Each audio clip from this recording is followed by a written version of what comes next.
Saya dapat 2 buku. Awalil Rizki, buku tentang ekonomi, tapi dengan akibat politis. Karena ditulis dengan ketajaman metodologi. Dan ilmu ekonomi itu adalah proyeksi dari rasionalitas pikiran manusia. Mudah dipahami kalau kita berpikir rasional. Ini buku ditulis dengan cara yang sangat dingin, tapi dengan akibat yang sangat panas, memanaskan muka pemerintah. Karena setiap hari Awalil mengevaluasi kebijakan dengan peralatan berpikir kritis. Data sudah bicara, tanpa ideologi data bisa kasih kritis dengan cara dia sendiri. Jadi teman-teman, bacalah buku ini. Ini adalah kronologi dari problem ekonomi Indonesia. Dan ingat bahwa ilmu ekonomi juga ada ilmu sosial, karena itu dia punya fungsi untuk menghubungkan kepentingan individu dan kepentingan masyarakat. Nah, di situ kita mesti belajar bahwa ekonomi juga punya sejarah. Belajar sejarah ekonomi artinya belajar masa depan Indonesia. Dengan kata lain, kita pastikan bahwa Awalil akan terus menulis secara metodologi dengan akibat yang politis. Begitulah kebijakan politik, kebijakan publik harus dianalisis. Ini cara menganalisis dengan akal sehat. Yes, silahkan membaca.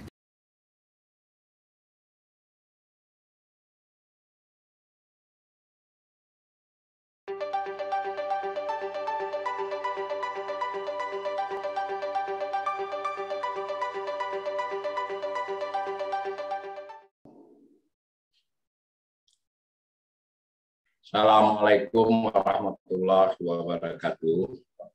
Ibu, Bapak, Saudara-saudara yang saya hormati, pada ulasan ke-27 malam ini kita akan membahas tentang rancangan anggaran pendapatan dan belanja negara tahun 2023. Membahas dalam artian kita melihat dari besaran atau alokasi yang ada di pos-pos RAPBN dan juga narasi kebijakan yang disampaikan oleh pemerintah melalui Kementerian Keuangan, melalui apa yang disebut dengan advertorial RAPBN maupun dalam buku nota keuangan. Tentu saya belum sempat selesai ya, baru beberapa hari yang lalu, sedangkan nota keuangan itu kurang lebih 500 halaman. Tetapi insya Allah saya sudah melihat hal-hal penting di dalamnya dan izinkan saya berbagi kepada Ibu, Bapak, Saudara-saudara tentang yang saya lihat dari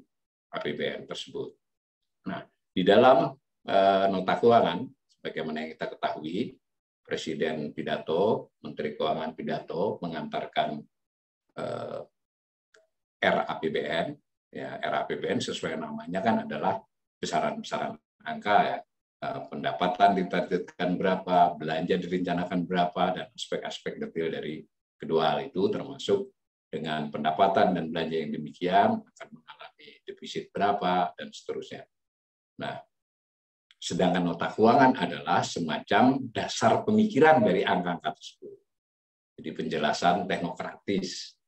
Nah, penjelasan teknokratis mengapa angka itu begitu, tentu untuk dapat satu angka alokasi, sebutlah belanja A, belanja B, itu ada narasinya bahwa di tahun-tahun sebelumnya itu berapa tentang hal itu, kalau ada ya.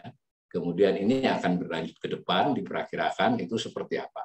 Lalu diputuskannya atas dasar pertimbangan mungkin kondisi ekonomi yang dihadapi, atau kondisi keuangan pemerintah sendiri.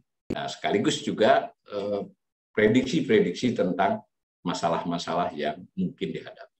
Nah, di dalam nota keuangan yang mengantarkan tadi yang kurang lebih 500 halaman tersebut, dan nanti ketika ditetapkan menjadi APBN, dia juga diikutkan tentu dengan ada revisi ya. Jadi bagian tidak terpisahkan dari undang-undang yang menetapkan angka-angka APBN nantinya. Nah, kalau sekarang karena R ya, nota keuangannya juga R, rancangannya. Nah, dikatakan oleh pemerintah di dalam nota keuangan dan juga advertorialnya, juga termasuk rilis, dikutip juga oleh pidato Presiden, pidato Menteri Keuangan, itu bahwa tema kebijakan, temanya, memang ini sudah jadi tradisi, dibuat tema besar untuk keseluruhan APBN tersebut. Itu disebut temanya adalah peningkatan produktivitas untuk transformasi ekonomi yang inklusif dan berkelanjutan. Ini kalimat berat ini sebenarnya ya. Ada kata produktivitas ditingkatkan, ada kata-kata transformasi ekonomi, ya transformasi sebenarnya kan tidak urusan setahun dua, pastilah urusan jangka menengah dan panjang. Dan kalau transformasi ekonomi pastilah berkaitan dengan perubahan-perubahan yang mendasar, entah itu tentang struktur, entah itu tentang andalan terhadap struktur ekspor atau juga terhadap struktur penerimaan negara, transformasi ekonomi. Nah, ini lebih berat lagi ditambah dengan kata-kata inklusif. Nah, inklusif maksudnya APBN ini kurang lebih menjangkau semua pihak. Tentu inklusif lebih ditekankan pada menjangkau semua kelompok masyarakat. Bisa ditambahkan pengertian inklusif adalah menjangkau berbagai bidang. Nah, tambah lagi berkelanjutan. Jadi kita memang punya tradisi menarik ya pemerintah ini. Kalau Anda baca nota keuangan dan APBN tiap tahun, belum pernah kita mengusung tema sederhana. Tema-tema yang selalu berat. Nah, ini tema sangat berat menurut saya. Produktivitas, transformasi ekonomi yang tidak sembarang transformasi ekonomi, tapi inklusif dan berkelanjutan. Kemudian dijelaskan juga bahwa itu di breakdown, diturunkan ke dalam atau diterjemahkan ke dalam 5 fokus kebijakan. Yang juga secara sepintas saja kita merasa bahwa ini ambisius juga ya. Dan memang begitu sih, yang namanya rencana kan harus ada keinginan yang muluk. Cuma saya ingin ingatkan kita semua, sebenarnya ini perlu dikaji ulang ya. Menurut saya harus ada kajian ilmiah. Kalau tema 1 tahun di tiap APBN seberat ini, apa pernah APBN itu bisa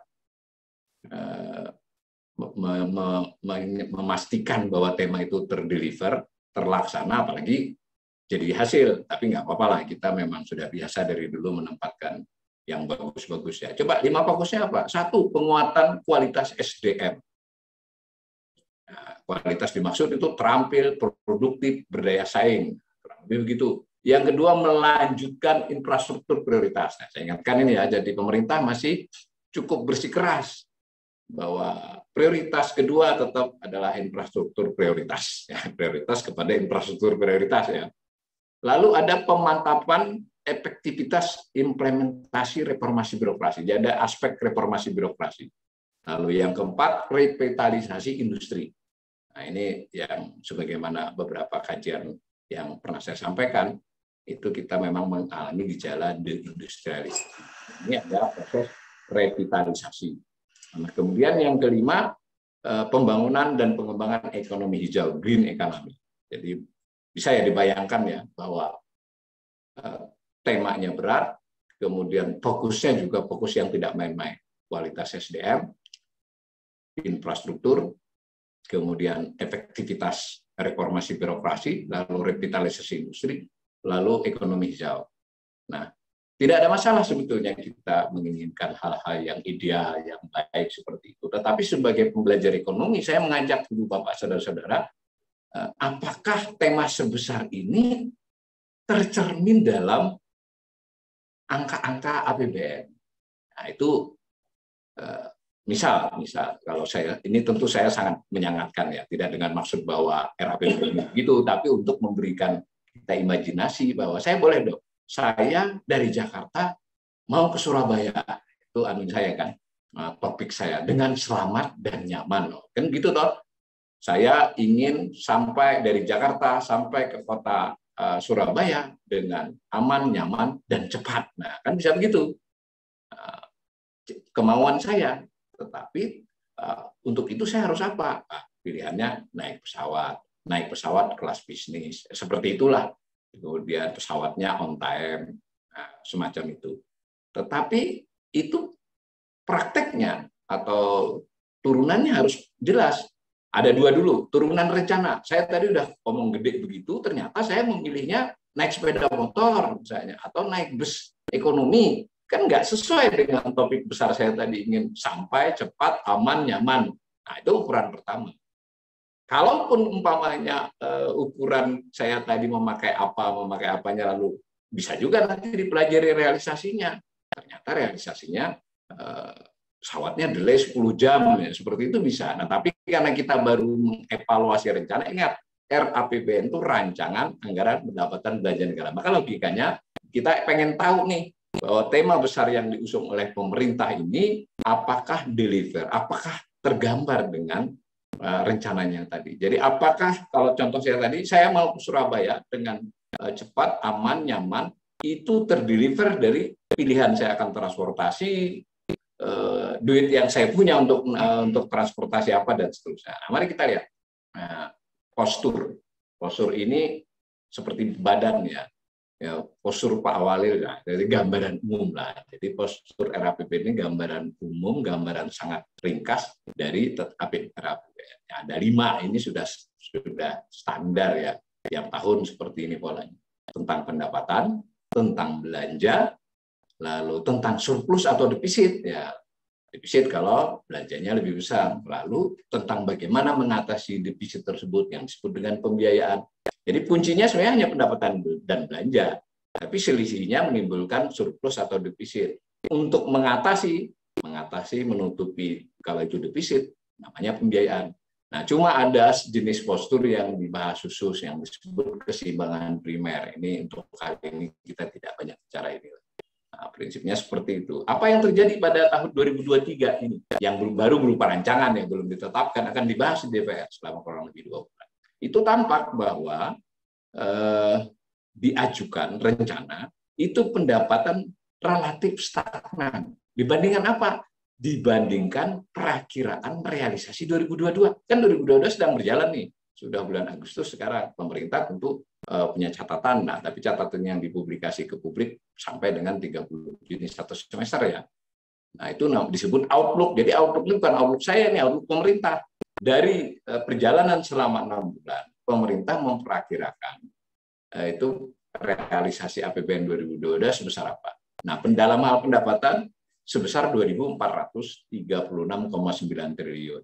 Nah, rancangan 2023 relatif stagnan kan hanya selisih berapa itu? Selisih 7 triliun. Nah, 7 dalam konteks 2.400 kan nyaris-nyaris bisa disebut stagnan, sama lah. Nah, itu pendapatan. Bagaimana dengan belanja? Nah, belanja pemerintah merencanakan belanjanya turun. Ya, turun tuh dari outlook 2022 sebesar 3.169 direncanakan turun kurang lebih sekitar 130-an triliun menjadi 3.041 triliun. Nah, dengan demikian ya, defisitnya juga bisa dikurangi, dipersempit. Jika di tahun 2022 ini kemungkinan menurut pemerintah defisit 732 triliun, di tahun 2023 bisa ditekan menjadi hanya 598 atau 6.600 triliun. Itu gambaran umum dulu. Kalau begini saja mungkin kita jadinya hanya sekedar itu bersifat informasi. Nah, kalau media biasanya kan mengutip yang ini dibuat menjadi kalimat verbal, kita hanya dapat informasi.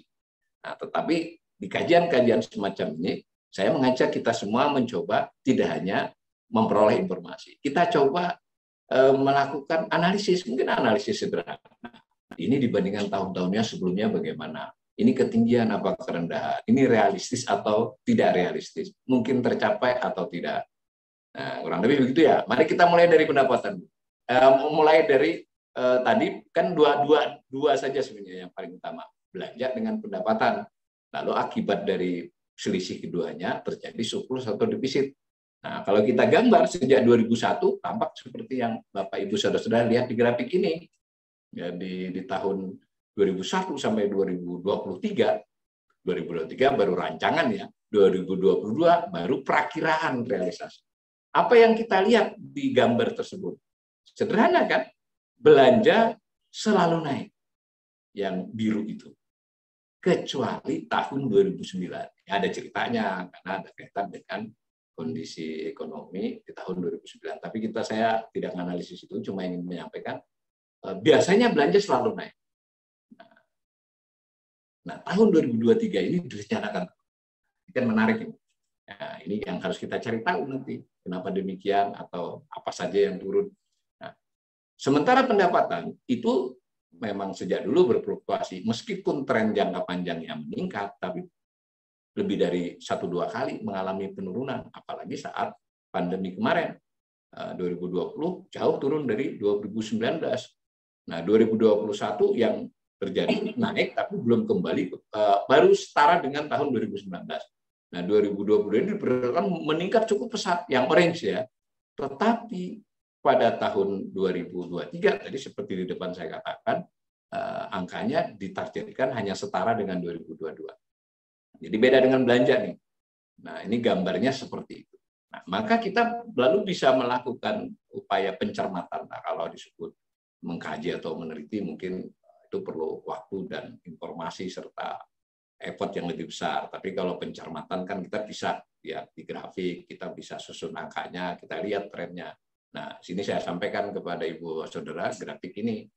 Nah, itu saya sengaja untuk kali ini saya kasih angkaku. Jadi kalau mau mencoba ngutak-atik sendiri tinggal dilihat angka tersebut. Itu ya trennya ya. Belanja selalu naik kecuali 2009 dan direncanakan turun 2023. Pendapatan kadang naik, kadang turun, dan khusus 2023 cenderung sama dengan 2022. Nah, di pendapatan tersebut terdiri dari dua kelompok besar. Ya, pendapatan penerimaan perpajakan dengan penerimaan negara bukan pajak. Apa trennya? Tren 22 tahunnya dari 2001. Saya mulainya 2001 ya, bukan 2000, karena tahun 2000 itu sebagai informasi kita hanya 9 bulan ya, karena dulu ada perpindahan dari tahun anggaran 1 April sampai 31 Maret dirubah menjadi 1 Januari sampai 31 Desember. Sehingga tahun 2000 itu hanya 9 bulan. Karena sehingga untuk perbandingan bagusnya mulai 2001 saja. Nah, Anda lihat itu penerimaan perpajakan yang biru. Ya, tren jangka panjangnya adalah tren meningkat. Nah, tren meningkat. Nah, meskipun pada tahun pandemi itu mengalami penurunan. Namun 2021 kembali meningkat dan 2022 ini diperkirakan meningkat kembali. Nah, sedangkan penerimaan negara bukan pajak, PNBP, itu sejak lama sudah fluktuasi. Mengapa demikian? Salah satu sebabnya adalah karena penerimaan negara bukan pajak, komponen yang besarnya adalah penerimaan sumber daya alam. Nah, sementara penerimaan sumber daya alam sangat sensitif terhadap harga. Nah, harga tersebut seperti harga migas, minyak dan gas, harga komoditas itu kita given ya, artinya kita lebih menerima harga dunia, sehingga ya hasilnya ya tergantung naik turun itu. Nah, pada tahun 2022 ini, 2021 sudah dimulai, kita cenderung naik PNBP-nya. Ya, karena harga komoditas dan harga migas naik, dan masih berlanjut di 2022. Tapi perhatikan, pemerintah nampaknya tidak terlalu optimis di 2023, sehingga di 2023 diperkirakan PNBP ini turun. Salah satu sebabnya adalah komponen PNBP terkait penerimaan SDA. Tapi perpajakan, pemerintah masih optimis akan meningkat karena berbagai hal. Karena memang lazimnya meningkat. Kalau kondisi ekonomi normal meningkat, terutama misal antara lain karena pertumbuhan ekonomi atau peningkatan aktivitas yang menimbulkan kenaikan pajak, baik itu pajak pertambahan nilai maupun pajak lain, penghasilan maupun yang lain-lain. Nah, di samping itu kita jangan lupa ada inflasi, ada kenaikan harga barang dan jasa yang dalam konteks penerimaan negara meningkatkan penerimaan perpajakan kan. Karena 10% waktu belum naik itu dari harga yang naik kan bertambah. Apalagi terjadi perubahan sekarang kan menjadi 11%. Otomatis penerimaan perpajakan direncanakan demikian. Kurang lebih begitu ya dari gambar ini. Kita kemudian melihat tadi ada belanja yang belanja akan direncanakan naik. Nah, belanja itu terdiri dari dua kelompok besar, transfer ke daerah dan dana desa. Tapi sekarang disebutnya transfer ke daerah saja. Tapi saya pakai nomenklatur lama saja, transfer ke daerah dan dana desa, atau transfer ke daerah kita singkat ya. Lalu belanja pemerintah pusat. Nah, kalau kita perhatikan yang orange adalah belanja pemerintah pusat, yang biru adalah transfer ke daerah. Nah, perhatikan bahwa sebetulnya semula waktu reformasi yang transfer ke daerah dan itu cenderung meningkat. Ya, itu ada kesalahan gambar di tahun 2001 sampai 2005 ya. Ini ada sebenarnya yang 2005 yang dipakai, 2001 sampai 2004 itu salah gambar. Itu yang biru pelan-pelan meningkat lebih cepat dari yang orange. Dengan sendirinya persentase transfer ke daerah kan meningkat. Meskipun lebih besar pemerintah pusat, tapi dengan dorongan reformasi, dengan yang salah satu cirinya adalah mengupayakan desentralisasi keuangan, porsi ke daerah itu sempat mencapai 30 berapa itu? 34, 33,95 kemudian dan seterusnya. Sekali lagi gambar yang sampai 2005 itu yang sampai 2004 biru ya gambarnya, tetapi persennya benar. Nah, era Presiden Jokowi yang pertama 2015 sampai 2019 melanjutkan tren itu. Ke daerahnya kencang, beberapa urusan diserahkan ke daerah, termasuk antara lain yang besar-besar kan soal gaji PNS guru, kemudian dana BOS dan seterusnya, mengakibatkan transfer ke daerahnya lebih besar. Nah, hingga sempat mencapai level 38%. Jadi udah hampir sama nih transfer ke daerah dengan belanja pemerintah pusat. Tapi di era pemerintahan Presiden yang Jokowi yang kedua itu turun. Nah, bisa saja sih ada alasan COVID ya, tetapi faktanya turun. Porsinya turun jadi 29, 28, dan tahun 2022 diperkirakan hanya 25. Nah, menariknya nampaknya kritik itu didengar juga atau ada pertimbangan sendiri di tim ekonomi pemerintah. Di tahun 2023 direncanakan porsi daerah ini naik kembali menjadi 29%. Tapi kalau nanti Anda lihat angkanya, sebenarnya kenaikannya tidaklah pada nilainya sedikit naiknya, tapi karena tadi belanja totalnya turun, maka porsinya si transfer daerah ini sedikit membaik. Tapi tetap belum kembali pada porsi di mana daerah melebihi 30%. Nah, itu transfer ke daerah dan belanja pemerintah pusat. Nah, di antara belanja pemerintah pusat tadi ada yang disebut kelompok belanja kementerian lembaga dan belanja non-kementerian lembaga. Jadi belanja negara terdiri dari dua kelompok besar, belanja pemerintah pusat dan yang dikirim ke daerah, transfer ke daerah dan dana desa. Di belanja pemerintah pusat dibagi dua lagi menjadi dua kelompok ya, belanja kementerian lembaga dan belanja non-kementerian lembaga. Ya, kementerian lembaga ada kurang lebih 86 kementerian maupun lembaga. Nah, sedangkan non-kementerian lembaga itu dikeluarkan secara teknis oleh Kementerian Keuangan, oleh Menteri Keuangan, bukan Kementerian Keuangannya, sebagai bendahara negara. Misal bayar bunga, bayar subsidi, dan beberapa belanja lain-lain dan seterusnya, atau bantuan sosial. Jadi dia tidak merupakan bagian dari Kementerian Lembaga, tapi CFO ya, CFO Bendahara Umum Negara.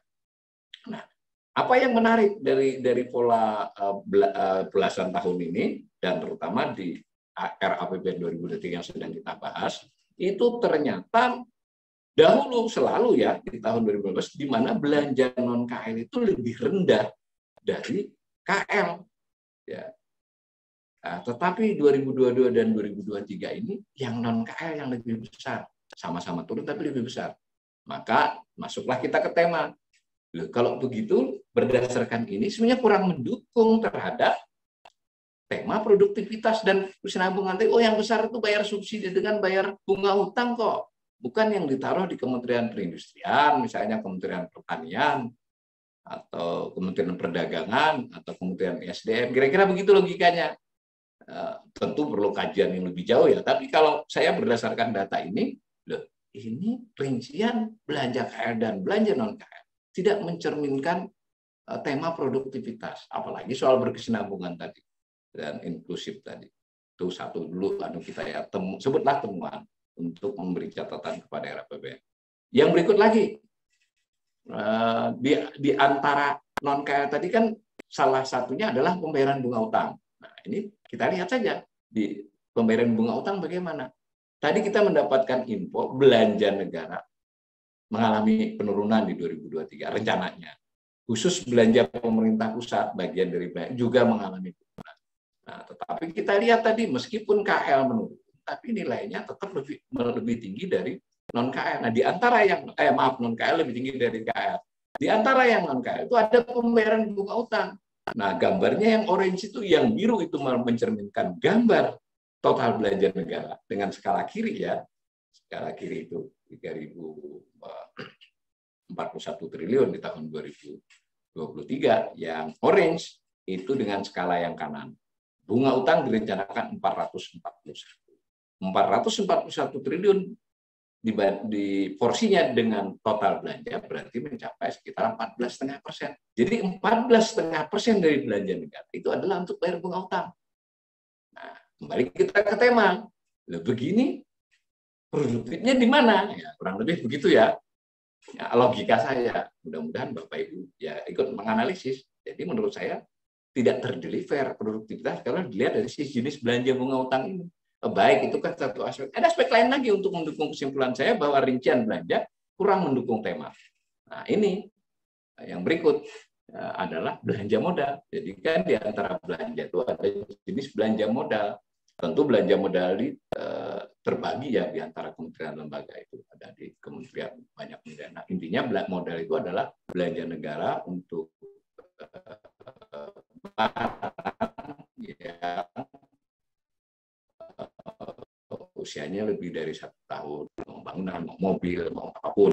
Lihat bahwa belanja modal itu yang dicerminkan oleh yang garis orange. Nah, yang biru kembali mengambil yang lama tadi, yang di atas tadi, belanja dengan skala kiri, yang belanja modal skala kanan. Apa yang kita temukan?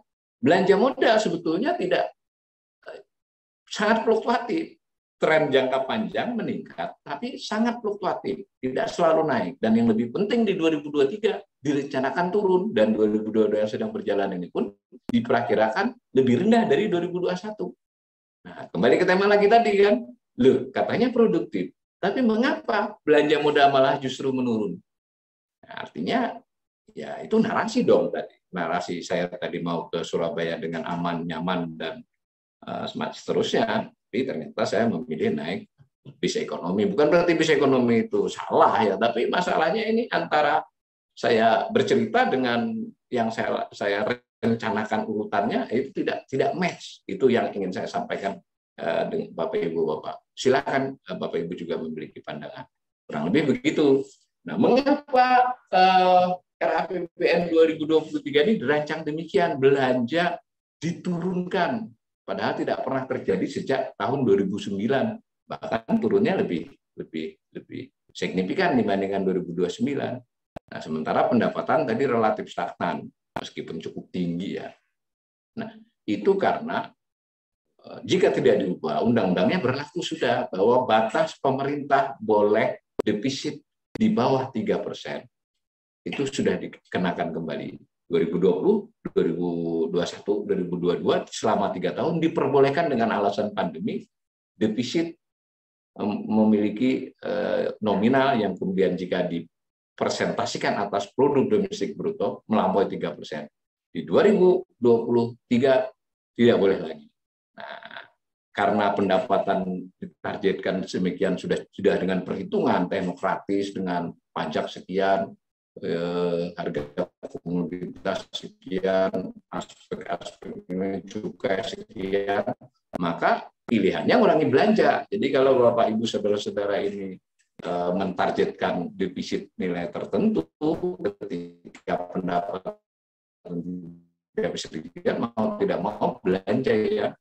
Nah, itu yang terjadi untuk mengejar 5,8. Nah, lihat gambar itu. Nah, ini bagaimanapun seandainya ini terwujud min 2,85 itu tetap merupakan defisit yang besar dibandingkan era-era sebelum pandemi kan.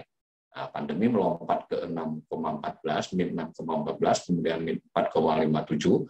Di tahun 2022 ini ada banyak aspek ya keberuntungan sehingga pendapatan meningkat dan sehingga defisit lebih rendah, kemungkinan realisasinya lebih rendah dari yang rencananya 4,57, kelihatannya realisasinya di 3,92. Nah, pemerintah optimis bisa menurunkan menjadi 2,85, antara lain dengan rencana belanja yang turun tadi. Saya kira ini pertimbangan rasional dan bagus. Cuma tadi problemnya buat saya, kok temanya sebesar itu, mengapa temanya tidak lebih realistis dinyatakan bahwa dalam rangka ini dan seterusnya. Mengapa ini produktif, inklusif, lalu kurang lebih begitu ya. Nah, ada satu tema lagi setelah itu. Tadi kan yang paling berutang, karena kalau Anda rumah tangga itu sebetulnya selama setahun diperkirakan atau direncanakan kira-kira belanjanya lebih besar dari pendapatannya, Anda punya pilihan. Mungkin tidak harus selalu ngutang, kan? Bisa jual mobil, kalau punya mobil, bisa jual tanah. Tetapi pemerintah sudah bertahun-tahun ini jarang jual aset ya, jual aset itu termasuk BUMN ya, kecuali di waktu awal reformasi, sehingga makanya utang mau tidak mau. Nah, maka pembiayaan utang ini sebetulnya adalah besaran utang akibat pengelolaan APBN. Nah, gitu ya, tambahan utangnya, pembiayaan utang itu tambahan utang, jadi sudah memperhitungkan membayar yang lama, utang baru, ini netonya. Nah, kita perhatikan bahwa sebelum pandemi pun sebenarnya utang itu pembiayaan utang. Nah, tambahan utang karena APBN itu cenderung meningkat. Nah, 2020 akibat pandemi melesat. 2021 bisa ditekan, tapi masih jauh di atas era sebelum pandemi.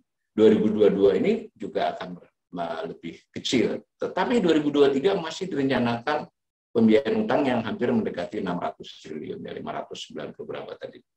Nah, dengan kata lain, sekalipun tadi belanja ditekan, pendapatan bisa dipertahankan atau stagnan, dan tahun 2022 yang sedang berjalan ini pendapatan melesat, ada keberuntungan, tetap saja berutang harus dilakukan, dan masih dalam jumlah yang besar dibandingkan sebelum pandemi. Ya, ini bisa jadi perdebatan sih, tetapi ini fakta bahwa utangnya seperti itu. Sama, lalu terkait tema tadi. Dengan begini, bagaimana kita bisa memastikan tema yang di atas tadi, tema di awal tadi ya, saya ulangi biar bahwa kajian saya ini ingin memberi catatan.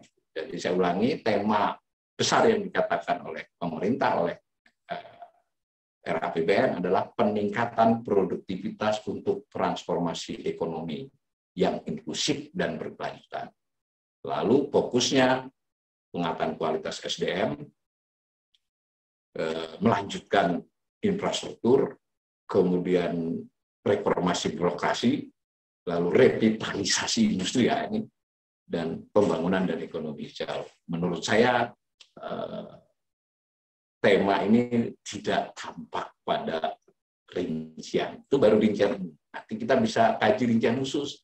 Misalnya kementerian mana yang tetap, mana yang bertambah, bahkan mana yang menurun. Nah, kita lalu bisa mengkategorikan, kita anggap produktivitas infrastruktur itu, misalnya infrastruktur ada di PUPR, di beberapa kementerian kan kita bisa analisis begitu. Tadi saya sudah lihat, tapi belum sempat saya tampilkan di sini. Intinya saya termasuk pembelajar ekonomi, pengamat ekonomi yang ingin mengatakan ini RAPBN terlalu berlebihan narasinya. Menurut saya sudah saatnya pemerintah lebih apa ya? Tentu harus menyatakan tujuan narasi yang akan ingin dicapai yang baik, tetapi jangan kegedean omong gitu loh kalau bahasa kampungnya. Menurut saya semacam itu penilaian saya. Tentu kita semua bisa punya penilaian berbeda. Nah, demikian sebetulnya banyak aspek-aspek lain ya tentang rincian-rincian, tapi karena kita mencoba membahas dulu secara umum begitu, lebih kurang saya mohon maaf, mudah-mudahan bermanfaat. Assalamualaikum warahmatullahi wabarakatuh.